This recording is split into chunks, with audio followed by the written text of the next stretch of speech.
오늘은 중풍병자를 고치신 예수님이라는 제목으로 말씀을 전하도록 하겠습니다. 오늘부터는 마태복음 9장 말씀을 강해 설교하려고 합니다. 마태복음 9장에서는 병든 자들을 고쳐주시는 장면이 많이 기록되어 있습니다. 중풍병, 혈류병과 같이 그 당시 불치병이라고 여겨졌던 병들을 치유해 주시고 앞을 볼 수 없는 소경들을 고쳐주신 이야기들이 기록되어 있습니다. 심지어는 병에 걸려 죽은 아이까지 살려주시는 기적의 사건들이 마태복음 9장에 기록되어 있습니다. 마태복음을 공부하면서 저와 여러분이 잊지 말고 항상 기억해야 하는 것은 예수님이 행하신 기적과 이적에는 중요한 의미가 담겨 있다는 것입니다. 그래서 우리는 복음서에 기록된 예수님의 기적과 이적을 가리켜 표적이라고 불러야 한다고 배웠습니다. 표적이란 기적과 이적 자체가 중요한 것이 아니라 이 기적과 이적을 통해서 그 당시 사람들과 오늘날의 사람들에게 전달하고자 하는 메시지가 있다는 것입니다. 표적을 통해서 전달하고자 하는 가장 중요한 메시지는 예수님이 어떠한 분이시며 예수님이 이 땅에 오신 이유와 목적이 무엇인지를 알려주는 것입니다. 그리고 이와 더불어 기적과 이적을 통하여 하나님 백성들이 알아야 할 중요한 진리의 내용들을 가르쳐 주고 있습니다. 오늘 우리가 배우는 본문에서는 예수님이 중풍병자를 고쳐주시는 내용이 기록되어 있습니다. 중풍병의 대표적인 증상은 몸의 전부나 혹은 일부에 마비 증상이 오는 것입니다. 오늘날에는 의학이 발달하여 중풍병이 대부분 뇌와 관련된 질병이라는 사실을 알기에 어느 정도 치료와 재활이 가능해졌습니다. 그러나 의료기술이 발달한 오늘날에도 중풍병은 여전히 완치가 쉽지 않는 병입니다. 오늘날에도 이러한데 2000년 전 중풍병에 걸렸다는 것은 불치병에 걸린 것과 마찬가지였습니다. 중풍병도 정도에 따라 다르겠지만 오늘 등장하는 중풍병자는 온몸을 전혀 움직일 수 없을 정도로 심한 중풍병에 걸렸던 것 같습니다. 사지가 마비될 정도로 중풍병을 앓고 있었다면 병에 걸린 자신은 물론 이 한 사람을 간호하고 돌보기 위해 모든 가족들이 큰 불평과 고통을 감수해야 했을 것입니다. 일평생 회복되거나 나아질 소망 없이 당사자와 가족들이 하루하루를 큰 슬픔과 고통 가운데 생활해야 했을 것입니다. 그러나 다행히도 예수님이 그가 사는 동네에 오시게 되었고 여러 사람들의 도움을 통해서 이 중풍병자는 예수님을 만날 수 있게 되었습니다. 그리고 도저히 나음 받을 수 없다고 여겨졌던 이 중풍병이 예수님으로 말미암아 치료가 됩니다. 인간의 힘으로 치료가 불가능한 이 중풍병이 예수님의 말씀으로 나음 받았고 건강이 회복되는 기적적인 은혜를 받게 된 것입니다. 오늘 중풍병자를 고쳐주신 예수님의 사건 역시 표적의 사건이라고 할 수 있습니다. 우리는 오늘 본문에 기록된 기적의 사건, 중풍병을 고쳐주신 예수님의 표적의 사건이 그 당시 사람들과 오늘을 살아가는 저와 여러분에게 주는 교훈과 메시지는 무엇인지에 대해서 알아보는 시간을 가져보도록 하겠습니다. 중풍병자를 고쳐주신 표적 사건은 첫 번째, 예수님이 전지하신 분임을 알려주고 있습니다. 본문 1절과 2절을 보시기 바랍니다. 예수께서 배에 오르사 건너가 본 동네에 이르시니 침상에 누운 중풍병자를 사람들이 데리고 오거늘 예수께서 그들의 믿음을 보시고 중풍병자에게 이르시되 작은 자야 안심하라 내 죄 사함을 받았느니라. 1절에서 말하고 있는 본 동네는 가버나움이라는 곳입니다. 이곳에서 예수님이 말씀을 가르치고 계셨는데 마을 사람들이 한 중풍병자를 데리고 왔습니다. 1절에 보니까 침상에 누운 중풍병자라고 소개되어 있는 것으로 보아 온몸을 제대로 움직일 수 없을 정도로 심하게 중풍병을 앓고 있는 사람인 것 같습니다. 예수님은 말씀을 통해서 오늘 이 중풍병자를 고쳐주십니다. 그런데 흥미로운 것은 예수님이 중풍병을 고쳐주시면서 너의 병이 나음받았다. 너의 병이 치료받았다. 이렇게 말씀하지 않으시고 너의 죄가 사함받았다라고 선언하고 계셨다는 것입니다. 일반적으로 많은 설교자들은 오늘 등장하는 이 중풍병자가 이 병에 걸리게 된 결정적 이유를 그의 개인의 죄 때문이라고 보고 있습니다. 물론 모든 병이 개인의 잘못이나 죄로 인해 발생하는 것은 아닙니다. 오히려 개인의 죄와 상관없이 발생하는 병이 더 많이 있습니다. 그러나 오늘 본문에 등장한 이 중풍병자만큼은 예수님이 죄 사함을 언급하시는 것으로 보아 그가 하나님 앞에 중풍병에 걸린 만큼의 큰 죄를 지었다는 것을 유추해 볼 수 있습니다. 가족을 비롯해 주변 사람들은 그가 왜 이런 병에 걸렸는지 온몸을 제대로 가눌 수 없을 정도로 심각한 중풍병에 걸린 이유가 무엇인지 알지 못했을 것입니다. 그러나 예수님만은 그가 중풍병에 걸린 이유를 알고 계셨습니다. 그리고 예수님은 그 병의 원인이 되었던 죄를 용서해 주셨습니다. 그런데 이 중풍병자를 고쳐주신 과정 가운데 예수님이 중풍병자의 죄를 사하여 주셨다는 말을 듣고 그 당시 서기관들이 예수님에 대해 악한 생각을 하게 됩니다. 본문 3절과 4절을 보시기 바랍니다. 어떤 서기관들이 속으로 이르되 이 사람이 신성을 모독하도다. 예수께서 그 생각을 아시고 이르시되 너희가 어찌하여 마음에 악한 생각을 하느냐. 서기관들은 구약 성경 말씀을 연구하고 필사하는 자들로서 오늘날로 말하자면 구약 신학 교수라고 할 수 있습니다. 예수님이 말씀을 권위 있게 잘 가르친다고 하니까 서기관들도 예수님을 구경하러 왔던 것 같습니다.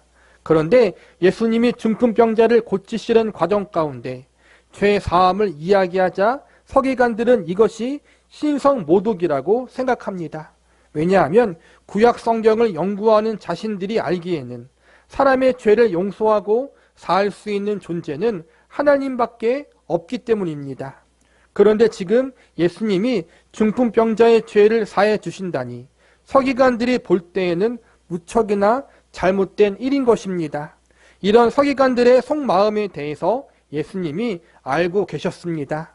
중풍병자가 살아온 삶, 그가 중풍병에 걸리기까지 그가 하나님 앞에 어떠한 인생을 살았으며 어떠한 죄를 지었는지 예수님은 알고 계셨습니다. 또한 예수님은 서기관들의 속마음도 알고 계셨습니다. 그들이 입으로 말하지 않았던 것들, 예수님에 대한 그들의 악한 생각까지 알고 계셨습니다. 예수님이 이러한 모든 것을 다 알고 계시는 이유는 그분이 신통하기 때문이 아닙니다. 우리는 흔히 무당이나 점쟁이들, 그들이 사람의 과거를 잘 맞히면 신통하다는 말을 하곤 합니다. 이스라엘 사람들은 사람의 과거의 일이나 미래의 일을 잘 맞추면 선지자라고 생각했습니다. 그러나 예수님은 단순히 신통하거나 능력 있는 선지자의 수준으로 볼 분도 아닙니다. 사실 선지자도 하나님이 알려주셔야만 사람의 과거와 미래의 일부만을 알 수 있습니다. 그런데 예수님은 지금 중풍병자의 모든 삶을 알고 계셨고 서기관들의 속마음의 모든 것을 다 알고 계셨습니다.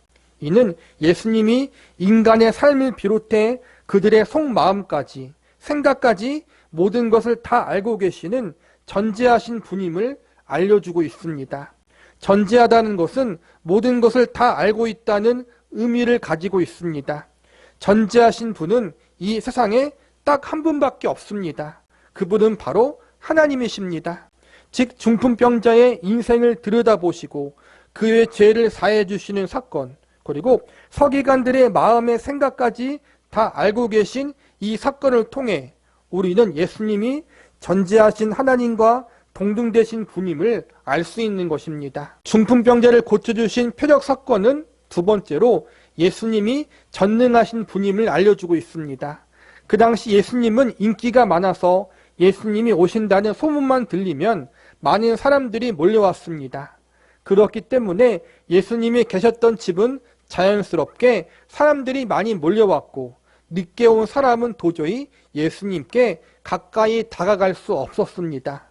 이런 가운데 예수님께 고침받기를 바라는 마음과 믿음으로 사람들이 마을에 있던 중풍병자를 데리고 옵니다.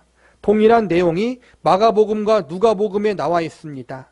여기서 보면 중풍병자의 친구들이 예수님이 머무신 집에 지붕을 뚫고 중풍병에 걸린 친구를 예수님 앞에 데리고 왔다고 소개하고 있습니다. 남의 집의 지붕을 부수는 매우 큰 결례를 감수하고서 중풍병에 걸린 친구를 예수님께 데리고 온 것은 사람의 그 어떠한 수단과 방법으로 그를 낫게 할 수 없었기 때문입니다. 예수님만이 그를 고칠 수 있는 유일한 분이셨기 때문에 모든 결례를 각오하고 그들이 중풍병에 걸린 친구를 예수님에게 데리고 온 것입니다. 본문 5절을 보시기 바랍니다. 내 죄 사함을 받았느니라 하는 말과 일어나 걸어가라 하는 말 중에 어느 것이 쉽겠느냐. 여기서 보면 예수님이 인간이 할 수 없는 두 가지 일을 이야기하십니다. 하나는 죄를 용서하는 일, 또 하나는 중풍병을 낫게 하시는 일. 이 두 가지 일은 인간의 능력과 지혜로 도저히 불가능한 일입니다. 그런데 이 두 가지 불가능한 일을 예수님은 해결하실 수 있는 분이셨습니다. 이어지는 6절과 7절을 보시기 바랍니다. 그러나 인자가 세상에서 죄를 사하는 권능이 있는 줄 너희로 알게 하려 하노라 하시고 중풍병자에게 말씀하시되 일어나 내 침상을 가지고 집으로 가라 하시니 그가 일어나 집으로 돌아가거늘. 여기서 보니까 예수님이 중풍병자를 향해서 일어나 침상을 가지고 집으로 가라고 말씀하십니다. 예수님의 이 말씀이 선언되자 몸을 움직일 수 없었던 중풍병자가 일어나 자기 침상을 가지고 집으로 돌아가게 됩니다. 중풍병자를 고치시는 일이나 죄를 용서해 주는 일이나 모두 다 인간이 할 수 있는 일이 아니라 하나님이 하실 수 있는 일입니다. 그런데 지금 그 일을 예수님이 하셨습니다. 예수님은 인간의 능력으로 해결할 수 없는 육체적 연약함의 문제, 중풍병자의 고침의 문제를 해결하심으로 그분 자신이 불가능한 일을 가능케 하실 수 있는 분임을 사람들로 하여금 직접 목격하게 하십니다.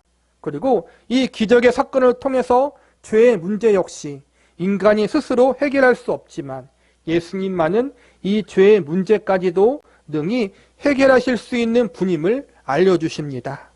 더욱이 예수님은 중풍병을 말씀으로 고치셨고 그의 죄도 말씀으로 사하여 주셨습니다.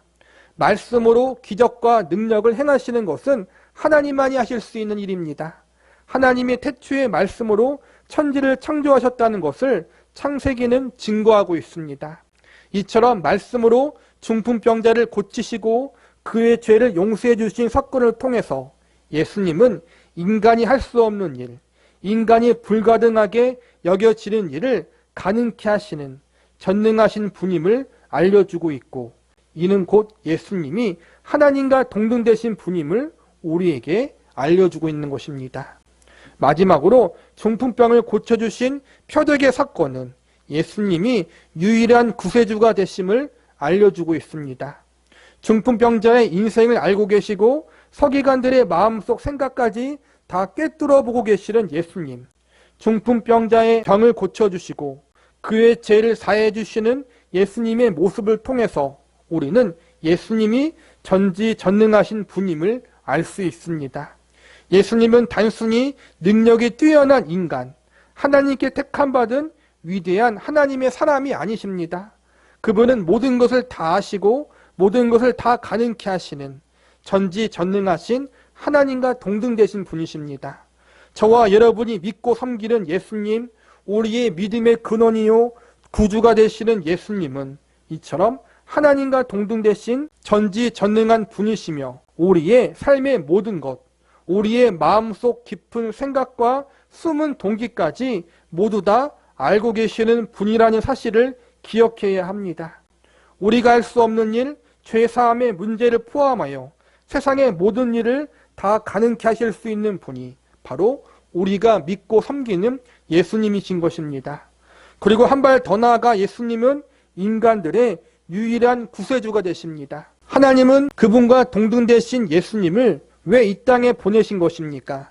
그것은 바로 우리를 죄에서로부터 구원하기 위해서입니다. 예수님이 전지전능하신 하나님과 동등되신다는 것은 결국 예수님이 인간들의 유일한 구세주가 되신다는 뜻과 같은 것입니다. 구세주라는 말에는 구원자와 주인이라는 뜻이 담겨 있습니다. 아무리 능력이 좋은 사람이 있다고 해도 그 사람이 나와 아무런 상관이 없는 존재라면 별로 소용이 없습니다. 그러나 예수님은 전지전능하신 하나님과 동등되신 분으로 우리의 유일한 구원자요 주인이 되시는 분이십니다. 죄가 가져오는 영원한 저주와 심판으로부터 우리를 건져주시며 동시에 이 땅에서의 우리들의 인생을 사랑으로 지도해 주시는 분, 이 땅 이후의 삶, 천국의 삶까지도 책임져 주시는 분이 바로 우리가 믿고 섬기는 예수님이신 것입니다. 우리는 오늘 중풍병자를 고쳐주신 사건을 통해서 예수님이 전지전능하신 하나님과 동등되신 분이시며 그 예수님이 우리의 구세주로서 우리의 인생과 운명을 사랑과 은혜로 붙들고 있다는 사실을 배울 수 있어야 합니다. 말씀을 정리하겠습니다. 예수님은 하나님과 동등되신 분이고 우리의 구세주이십니다. 그런데 여기서 중요한 것은 이 예수님이 우리에게 높고 높은 권능과 권위의 존재로만 다가오지 않으시고 사랑의 주님으로 다가오셨다는 것입니다. 복음서에 보면 예수님은 불치병에 걸린 사람, 귀신 들린 자, 장애를 가진 사람들을 향해 기적을 베풀어 주실 때 당사자의 믿음을 보시거나 당사자와 관련된 사람의 믿음을 보시고 기적을 베풀어 주시는 경우들이 있습니다. 반대로 당사자나 그와 관련된 사람이 아무런 믿음을 가지고 있지 않음에도 불구하고 예수님이 주권적인 능력으로 병든 사람이나 장애를 가진 이들을 고쳐주시고 치료해 주시는 경우들도 있습니다. 어떤 경우에는 사람들이 가진 믿음을 보시고 기적을 베푸시며 어떤 경우는 믿음과 전혀 상관없이 기적을 베푸시는 경우, 이렇게 서로 다른 두 가지 경우들이 존재하고 있다는 것입니다. 그러므로 예수님이 기적을 베푸실 때에는 반드시 사람의 믿음이라는 조건이 필요한 것이 아닙니다. 예수님이 기적을 베푸시고 어떤 일을 행하시는 조건이 사람의 믿음에 달려있는 것이 아니라 예수님 그분 자신의 의지와 죄인들을 향한 그분의 은혜로운 마음, 자비와 긍휼하심의 마음에 달려있다는 것을 우리는 알아야 합니다. 분명히 예수님을 향한 믿음이 중요합니다. 그러나 그럼에도 불구하고 마태복음을 비롯해 성경은 믿음을 강조하기 앞서서 우리를 향한 예수님의 은혜와 사랑, 죄인을 향한 그분의 자비와 긍휼하신 마음이 먼저라는 사실을 강조하고 있습니다.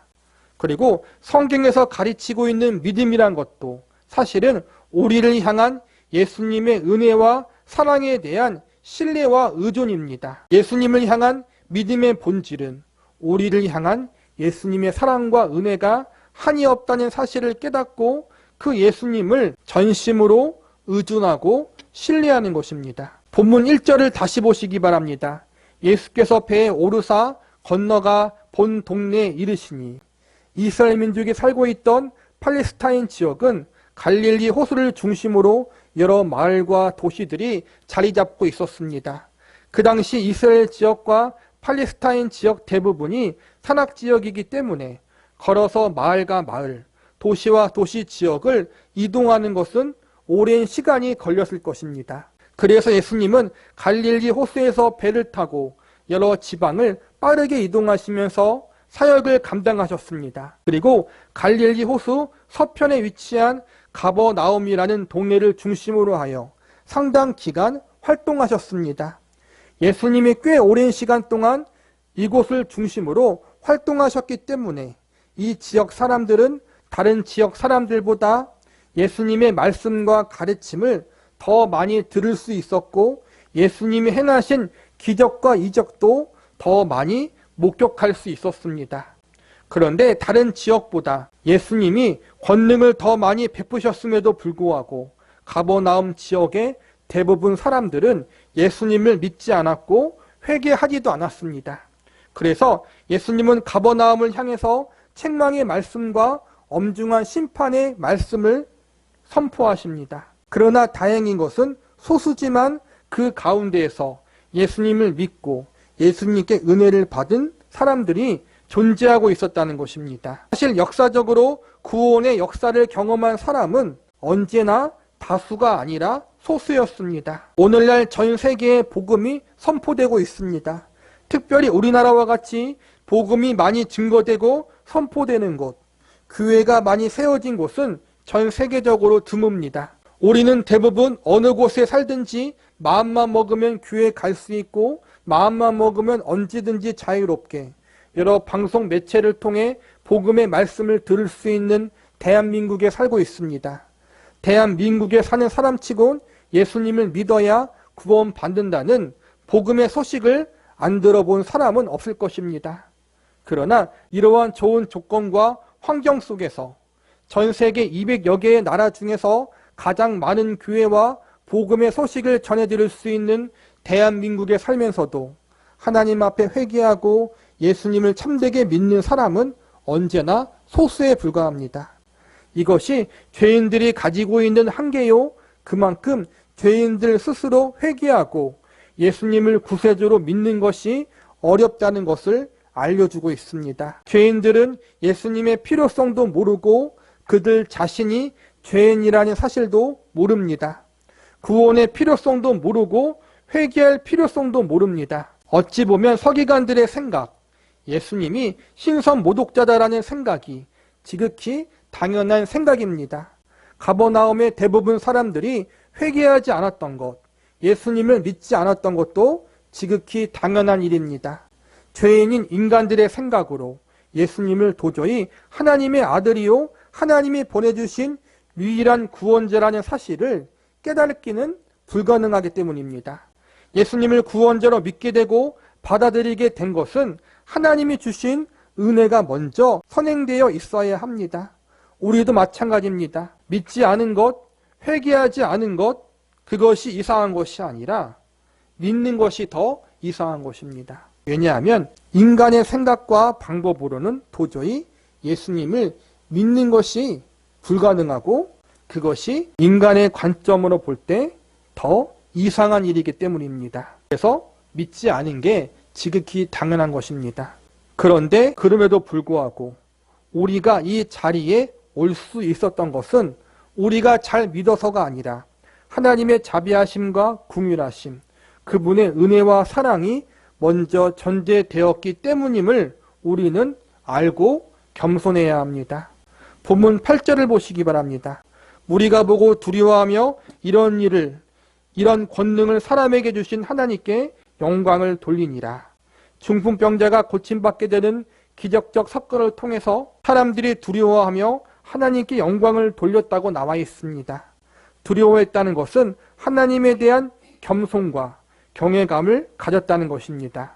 죄인들에 대한 구원의 역사가 일어나는 곳마다 사람들이 하나님께 영광을 돌리는 일이 일어나게 됩니다. 하나님의 권능의 역사가 일어나는 곳마다 하나님을 향한 겸손과 경외의 마음이 사람들에게 생기게 되어 있습니다. 우리들의 교회 안에서 또한 우리들의 삶 가운데에서 우리에게 구원의 은혜를 베푸신 하나님을 향해 영광을 돌리는 일이 자주 일어나야 합니다. 우리들에게 사랑과 은혜와 자비와 긍휼을 베푸신 예수님께 겸손함과 경외함의 마음을 가지고 그분을 높여드리는 삶을 살아야 합니다.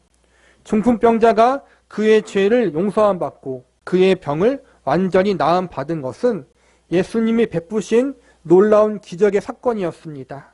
그리고 이 놀라운 기적의 사건이 오늘을 살아가는 저와 여러분의 인생 속에서도 동일하게 일어나고 있다는 사실을 믿을 수 있기를 바랍니다. 전지전능하신 하나님, 그분과 동등되시며 그분의 유일한 독생자 외아들이신 예수 그리스도가 우리의 구세주가 되기 위해서 이 땅에 성육신 하시었고 십자가에서 그분의 생명을 아낌없이 내놓으셨습니다. 그리고 그 속죄와 대속의 은혜로 말미암아 우리가 하나님의 백성과 자녀가 될 수 있었습니다. 이 모든 은혜의 기적들이 저와 여러분의 삶 속에 있었기에 지금 우리는 하나님을 아버지라 부를 수 있게 되었습니다. 죄로 인해 영원히 멸망당에 마땅한 우리의 인생과 운명을 바꿔주신 예수님. 이 예수님의 은혜와 사랑이 부어지지 않은 순간은 우리에게 한순간도 없습니다. 우리의 지나온 인생과 앞으로 남은 우리의 미래, 그리고 매일매일의 현재의 삶 속에 우리를 향한 예수님의 지극히 큰 은혜와 사랑이 계속 부어지고 있습니다. 기쁠 때나 슬플 때나 잘 나갈 때나 못 나갈 때나 모든 순간에 예수님이 나와 함께 하셨고 나를 사랑과 은혜로 붙들어 주고 계셨습니다. 그리고 우리의 인생과 운명을 이 자리에까지 책임지고 인도하여 주사 우리에게 천국을 기업으로 물려받을 수 있는 존재로 만드셨습니다. 우리에게 이러한 한량없는 은혜와 사랑을 허락하여 주신 예수님과 하나님께 우리 역시 매일매일의 삶과 모든 순간을 통해서 감사함과 찬양함으로 또한 영광으로 그분을 향한 우리의 사랑으로 응답할 수 있는 저와 여러분이 될 수 있기를 간절히 기도합니다.